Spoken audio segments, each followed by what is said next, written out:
کہتے ہیں کسی بھی قوم کو تباہ کرنا ہو تو اس میں نہ گستاخی کا علماء لانچ کر دیں.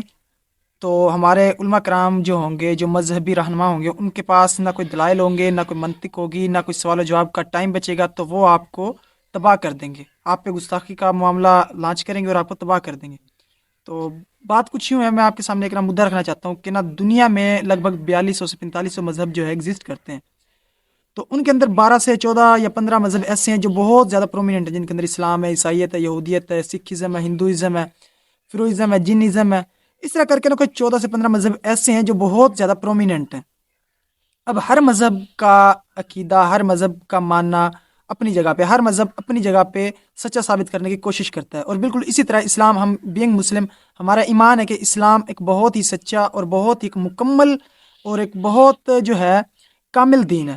ہمارا ایمان ہے کیونکہ قرآن مجید کے اندر جن چیزوں کا ذکر کیا گیا وہ سائنسی اعتبار سے بھی، فقہی اعتبار سے بھی، ہر لحاظ سے جو ہے وہ قابل اعتبار ہیں اور ان کو ثابت کیا گیا ہے.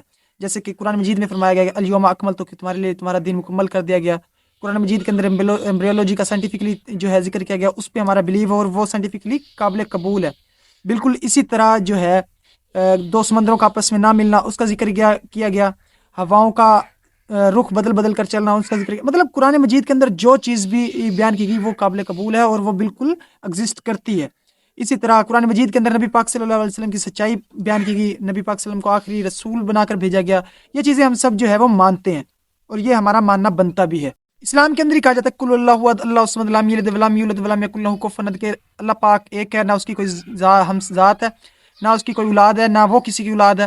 اللہ پاک ایک ہے، وہ اپنی ذات میں کسی کو شریک کرنا پسند نہیں کرتا. اب عیسائیوں کے نزدیک یہ ہوتا ہے کہ وہ جو ہے حضرت عیسیٰ کو ان کے کچھ معجزات کی بنا پہ ان کا بیٹا بنا دیتے ہیں. یہودی کیا کرتے ہیں، یہودی حضرت موسیٰ علیہ السلام کی کچھ معجزات کی بنا پہ، جیسے کہ انہوں نے عصا سے سانپ بنا دیا، پانی کے اوپر چلے، اس طرح کے کچھ معجزات کی بنا پہ وہ بھی جو ہے نبی پاک حضرت موسیٰ علیہ السلام کو اللہ پاک کی اولاد مان لیتے ہیں. باقی مذہب جس طرح سکھزم ہے وہ گرو نانک کی جو ہے اقلیت پہ یا ان کی یکتائیت پہ یقین رکھتے ہیں. ہندو بھی اسی طرح کچھ، مطلب ہر مذہب اپنی جگہ پہ خود کو سچا ثابت کرنے کی کوشش کرتے ہیں. آخر میں بات کہ ہم جو ہے جس چیز کے پیچھے لگے ہوئے کیا وہ سچی ہے، یا جس چیز کے پیچھے اکثریت لگی ہوئی وہ چیز سچی ہے. تو اصل میں قرآن مجید کے مطابق اور ہمارا عقیدہ اور ہمارا ایمان ہے اسلام ایک سچا مذہب ہے اور سچا مذہب ایگزسٹ کرنے والا ہے. کیونکہ قرآن مجید کے اندر جن چیزوں کا ذکر کیا گیا وہ سائنسی اعتبار سے، اخلاقی اعتبار سے اور معاشی و معاشرتی لحاظ سے بالکل پرفیکٹ ہیں. مطلب وہ چیزیں بالکل ایگزسٹ کرتی ہیں، جیسے کہ دو سمندروں کا نہ ملنا، جین ایمبریولوجی اور کائنات کا پھیلنا، اور اسی طرح کچھ چیزیں ہیں جس طرح کہ سورج، چاند، جو چیزیں ذکر کی گئی وہ بالکل اسی طرح.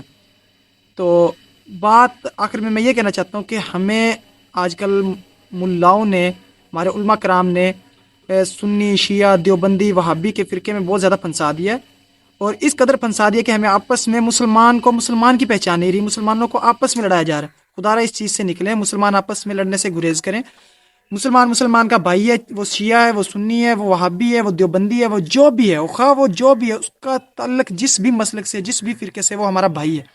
بینگ مسلم ہم انہیں ٹریٹ کریں اور مسلمانوں کو مسلمان ہونے کے ناطے سے ٹریٹ کریں. That's it.